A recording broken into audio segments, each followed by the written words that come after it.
Namaste. The purpose of today's lesson is to equip the mind with knowledge of how to gently deal with conflict.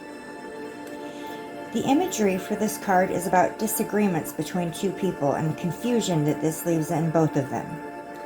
At the same time, there is an attempt being made to resolve this dispute by recognizing the common ground between the individuals. Different opinions and views can be very fruitful if allowed with an open mind. So this image illustrates the opposite of stubbornness. It shows us the gift of understanding as well as the ability to engage with and learn from differing opinions. Empaths notoriously strive to avoid social conflict, but as much as we try, conflicts can arise, which is why we must be prepared. Sometimes these conflicts last for years or a lifetime. Others, they're just temporary disagreements.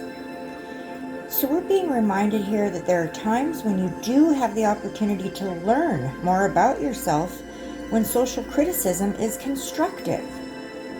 Insults and cruel exchanges, however, are destructive.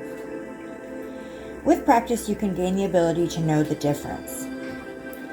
It's okay to recognize when we've made a mistake and to apologize for it. But we also need to know where we're doing the best we can in any given situation and must fight against becoming shamed or persuaded into the role of bad guy. We cannot wallow in those type of feelings. Also, we cannot solve everyone else's problems. We just can't. We have enough of our own to deal with.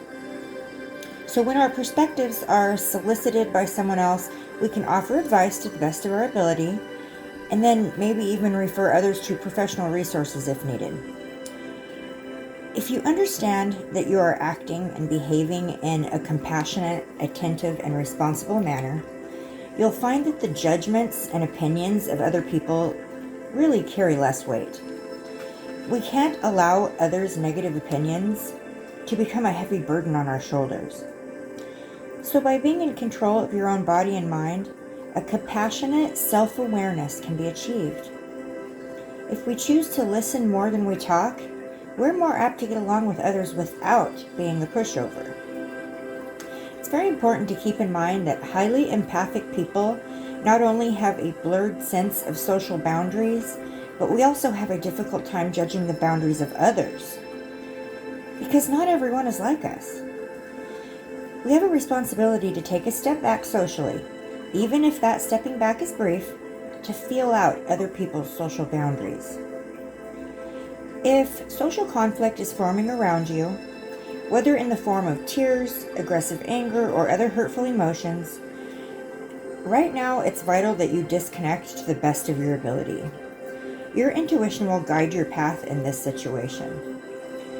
This does not imply a need to ignore, deny, or invalidate the other person's expressions, but to disallow them from swaying you from your center. Empaths have the challenge to have emotional control in any given situation. This is called Empathic Empowerment.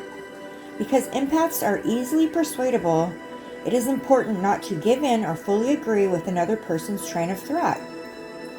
As we've been told all our lives, there are two or more sides to every story. So yelling, screaming, and dramatic outbursts do not sit well with highly empathic people because the emotions attached to the reactive displays, it overtakes us.